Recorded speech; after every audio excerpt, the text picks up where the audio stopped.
Good evening, everyone, and welcome back to tonight's bedtime story.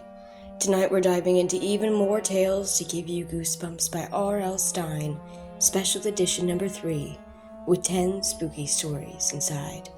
Tonight, we're reading I'm Telling.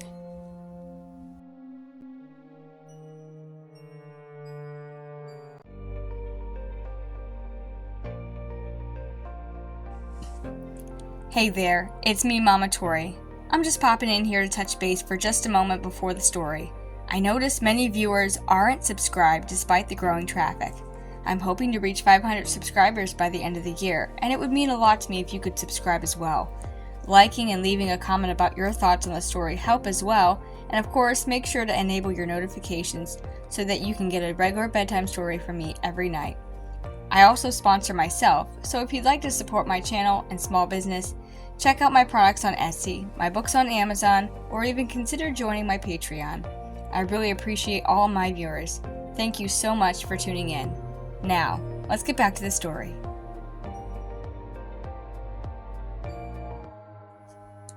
It stood alone in the middle of the woods, the most horrifying creature Adam had ever seen. He crept toward it, slowly, silently, through the bushes, closer and closer to the hideous thing nestled in the clearing. "I'm not afraid of you," Adam said under his breath. "I'm going to destroy you." He ducked down in the tall grass and studied his enemy.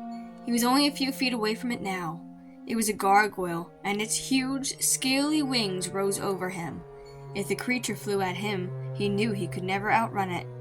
"I don't know if I'm brave or crazy," Adam thought. He crawled forward for a closer look. That's when he noticed the creature's claws. Long, sharp claws that could probably rip him in half. "I'm not afraid of you," he whispered again. "But I am afraid of those fangs," he thought, peering nervously at the gargoyle's long, pointy teeth. "All the better to eat you with," Adam remembered the line from an old fairy tale. Adam gazed up at the monster and took a deep breath. The creature sat silent and still. Good. It hadn't noticed me, he thought. Instead, it stared coldly at some twittering sparrow that had gathered at his feet. It's now or never, Adam thought. He leapt to his feet and charged the monster. "Eat this!" he screamed, lifting his weapon and squeezing the trigger. Nothing happened. The monster remained still. Only the sparrows were surprised by his attack. They flew into the air with a soft flutter of wings. "I don't believe it!" Adam cried. "I'm out of water!" He stared down at his empty water gun. Then he glanced back at the monster, a statue made of stone. "You're lucky," Adam muttered. "If my gun was filled, you'd be dead now." The monster didn't flinch. It was only a statue, after all, stuck in the middle of a dried-up old fountain. Adam liked to come out in the woods and pretend to hunt. His best friend Nick said that pretending was just for babies. "When you're in 6th grade, you've got to be cool," Nick told him. So Adam came out in the woods by himself to play when Nick wasn't around. "If only I had more water," Adam grumbled, shaking the water pistol.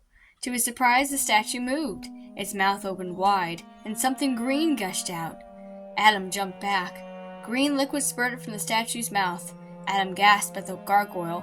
"I don't believe this," he cried. "It's amazing!" Adam stared at the statue as the stream grew more powerful. The thick, green liquid splashed against the dry stones of the fountain. "This is really weird," Adam said out loud. "Where is this stuff coming from?" "I guess I can refill my gun now," he thought. He pulled the plastic cap off of one of the gun barrels and leaned it into the fountain. And then he stopped. He felt as if the gargoyle were watching him.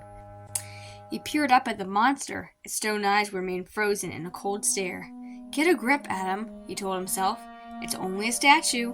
Nick would laugh his head off if he saw you now." Adam reached up toward the gargoyle's mouth and held the plastic gun under the stream of the liquid. His hand trembled as the gun's tank slowly filled. "This stuff smells really gross. It's kind of gooey," he said, replacing the cap on the tank. He turned to the face of the gargoyle. "Okay," he yelled. "I've got you now." Adam squeezed the trigger. Nothing happened. He held the gun up to the light. He shook it some more. "Maybe it's clogged," he thought. He turned and aimed at a large tree next to the fountain. He pumped the trigger, again and again. The gun suddenly jerked in his hands and a green stream of liquid splashed the huge tree. "Yes!" Adam cheered. The tree began to crackle. Adam stared in shock as the brown branches faded to gray. The leaves crumbled and fell heavily off the cracked trees. A leaf dropped into Adam's head. Ow! He cried, rubbing his scalp. The leaf was as hard as a rock. Adam gasped at the tree. Was it true? Was it possible? Yes, it had turned into stone.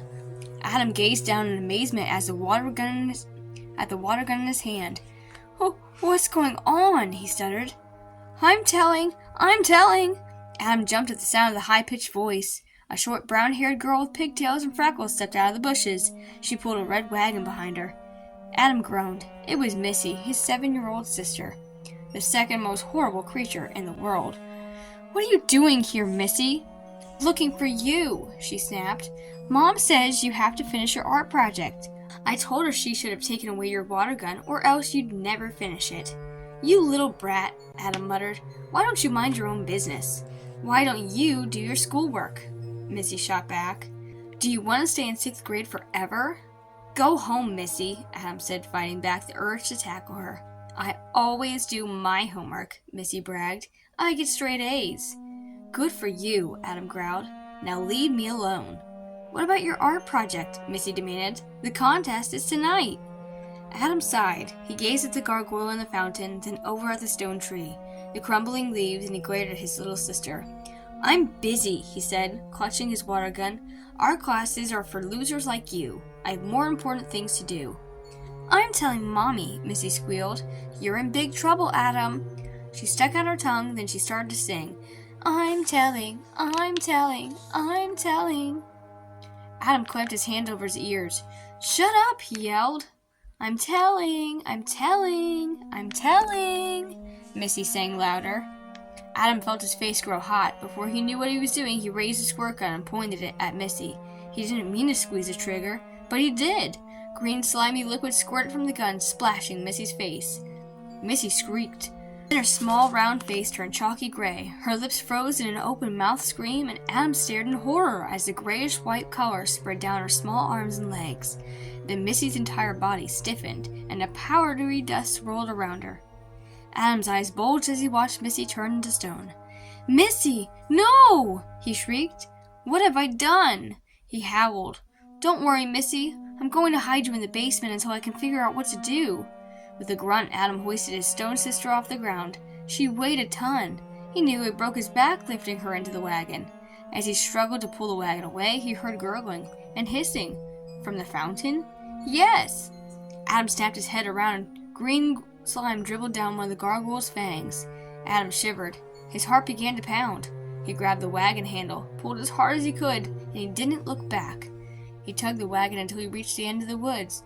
All he had to do was pass by the school and turn the corner. His house stood on the corner of the next block. He turned to Missy. We're almost home, he said. As if she can hear me, he mumbled, rolling his eyes. He shook his head. My sister, a stone statue. How can this be happening? Missy bounced heavily in the wagon. Adam glanced back nervously.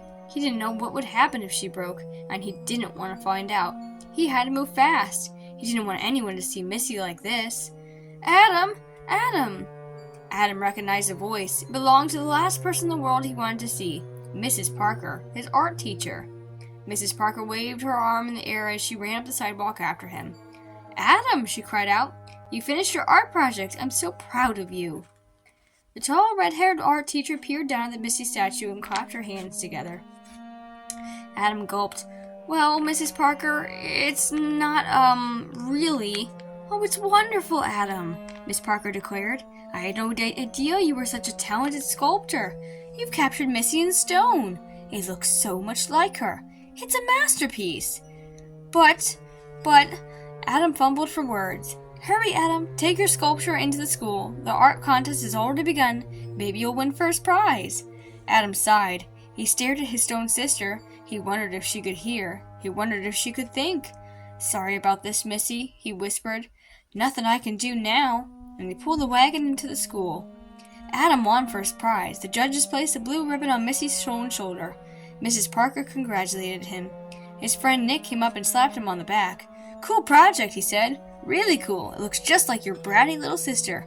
Want to come over and play video games? I can't, Adam stammered. I have to get home and babysit Missy. All right, see ya, Nick said. He took one more look at Adam's statue.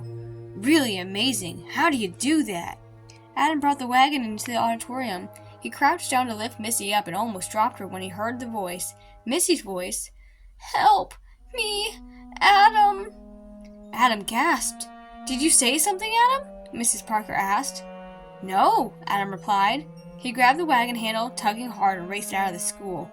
Adam started towards his house when he spotted his parents in the front yard, admiring their vegetable garden. "Oh no," he moaned. "We can't go back to the house," he told Missy. "Not yet." He didn't know where to go, so he hauled Missy back into the woods. "We'll hide near the fountain until I can sneak you into the house," he told her. The sky was darkening as evening approached, and the wind howled through the trees. A shiver ran down Adam's spine. He pulled the wagon into the clearing and screamed, "No!" The gargoyle was gone. "Where is it?" Adam cried. "Where?" Adam didn't finish. A shadow slid over him, and he glanced up in time to see huge wings. The gargoyle was flying. No time to duck, no time to run. In a gust of sour air, the ugly creature swooped down. Its heavy wings pounded Adam's head. "Get away from me!" he shrieked, throwing up his arms. "Get away!" The giant creature swooped down again. Its eyes glowed a deadly red. Adam couldn't get away. The gargoyle dug its sharp claws into his shirt, shredding the sleeve. "No!" Adam uttered a terrified wail. The gargoyle soared up again and began to circle, preparing to dive again, its eyes flaming angrily. Green ooze seeped from its gaping mouth. The liquid hit Adam's cheek with a sickening splat. His face sizzled. Adam wiped the ooze away. He felt dizzy and faint. The gargoyle soared down at him. Adam dodged the monster. As the gargoyle plunged down toward him once again, Adam spotted the water gun on the ground. "Yes!" He grabbed it, waited for the creature to swoop closer, closer and closer. When he could feel its sour, cold breath on his face, Adam pulled the trigger. A blast of the slimy liquid splashed over the monster's glowing eyes. The creature opened its mouth in a hideous howl, and then it dropped to the ground with a heavy thud and became a stone statue again. Green liquid trickled from its leering mouth and dripped down its fangs. "Yes!" Adam cried happily. "I did it! I did it! Help me, Adam!" "Missy!" Adam had forgotten all about her. "What am I going to do?" he asked himself in a panic. An idea flashed into his terrifying thoughts. He reached for his water gun. It had some green liquid in the tank. Adam shrugged. It was worth a try. He aimed it at Missy's statue, and he held his breath and squeezed the trigger. Nothing had happened at first, and slowly the gray stone cracked and crumbled. Layers of dust flaked from Missy's face, her arms, her legs. "Adam, you jerk!" Her voice rang out angrily from the rubble. "How could you do that to me?" Adam grinned and hugged Missy. "You're alive!" he cried. He happily brushed the dust off of her clothes. "Well, no thanks to you, stupid," she snapped. Adam ignored her angry words. He was so happy to see her. So happy. He threw his arms around her shoulders and led her through the woods. "I can't believe you put me in this art contest," she complained, shoving his arms away. "They put that stupid blue ribbon on me. I felt like a total jerk." Adam sighed. "Wait until I tell Mom. You're in big trouble. I'm telling her everything. I'm telling. Adam stopped walking. "Please, Missy," he started. I'm telling, she chanted nastily. Adam sighed again. "I don't think so," he said softly, and then he aimed the water pistol at her and pulled the trigger. The end. Once again, thank you so much for sticking with me until the end of tonight's story. If you haven't done so already, please go ahead and press subscribe and enable the notifications on the bell icon so that you can tune in tomorrow for another spooky bedtime story. Go ahead and like the video if you liked it, and go ahead and leave a comment below about your favorite part of the story as well. And if you like what I have going on here on my channel, I also invite you to check out my products online on my Etsy store, my books on Amazon, or even consider looking at my Patreon to keep up to date with my next project. This is a great way of helping out my channel and staying tuned for my next release. Thank you so much, everybody, and have wonderful nightmares. Good night.